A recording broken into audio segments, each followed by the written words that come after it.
NEET paper leak मामले में जब छात्रों के गुस्से ने आंदोलन का रूप लिया तो सरकार को भी छात्रों के आगे झुकना ही पड़ा। जैसे ही शिक्षा मंत्री धर्मेंद्र प्रधान ने इस्तीफे की खबर आई तो कॉकरोच जनता पार्टी संस्थापक अभिजीत दीपके के शब्द यही थे कि झुकती है दुनिया, झुकाने वाला चाहिए।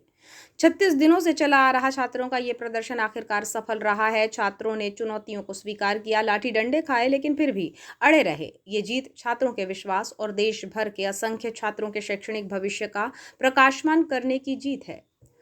बालाघाट में भी छात्रों के प्रदर्शन का प्रभाव देखने को मिला। जब 20 जुलाई को सीजेपी ने संसद तक मार्च करने के लिए आह्वान किया था तो बालाघाट के युवा भी उठ खड़े हुए थे, जिन्होंने अंबेडकर चौक से काली पुतली चौक तक मार्च किया। सरकार से जवाबदेही और पेपर लीक के मसले पर अपनी आवाज बुलंद की। धर्मेंद्र प्रधान का इस्तीफा प्रमुख मांग थी। इसके साथ ही जिन छात्रों ने नीट पेपर लीक के बाद जान गंवाई है, उनके परिवारों को मुआवजा दिया जाना भी मांगों की सूची में शामिल रहा।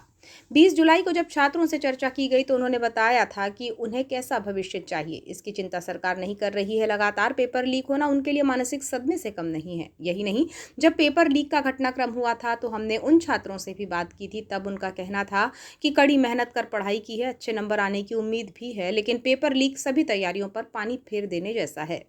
इसके बाद छात्रों के भीतर एक उबाल था। केंद्र सरकार के बारे में भी एक धारणा बना दी गई थी कि सरकार के बारे में कुछ कहा तो मुकदमेबाजी झेलनी पड़ेगी, लेकिन जंतर मंतर में पहुंचने के बाद छात्रों का ये डर छूर मंतर होता नजर आया।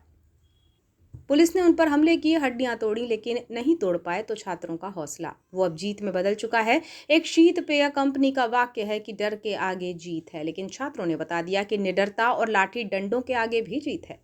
जंतर मंतर पर अतरंगी अंदाज में अपनी बात कहने की बाढ़ सी आ गई। युवाओं के पोस्टर्स चर्चा का केंद्र बिंदु रहे। सोशल मीडिया पर भी मीम्स छाए रहे। छात्रों के भोजन मुहैया कराने को लेकर सफाई तक और सेवा कार्य की भी कई नई इबारत प्रदर्शनकारियों ने बताई। जबकि देश के कई हिस्सों में जंतर मंतर प्रदर्शन को लेकर युवाओं का समर्थन बालाघाट में भी देखने को मिला। कई युवा यहां से दिल्ली पहुंचे, जो न पहुंच पाए उन्होंने बालाघाट में रैली और प्रदर्शन कर अपनी आवाज बुलंद की। शिक्षा मंत्री धर्मेंद्र प्रधान के इस्तीफे के बाद अब सरकार क्या कदम उठाती है और किन बिंदुओं पर सीजेपी के साथ चर्चा होती है और आंदोलन समाप्ति की घोषणा का ठोस पैमाना क्या होगा, ये भी महत्वपूर्ण होगा।